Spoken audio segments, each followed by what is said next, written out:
দোকানদার কেন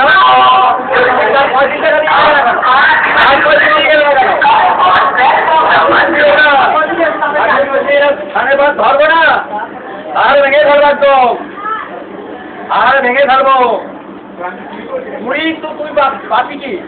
আজকে ধরে রেখে তুই টাকাটা মার দিতে পারবে না 5 দিন হয়ে গেল তোমার কাজে লাগবে টাকা আনতে 5 দিন 6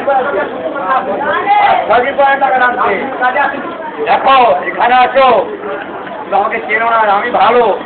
আবার যেদিনকে হার বানা সেটা ভেঙে দেবো সেদিনকে বলছো আমি কে বাজার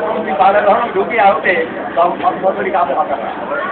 দেখতে এরকম চেহারা তোমরা এই লোকের দ্বারা কত অপরাধ আপনার এখানে আর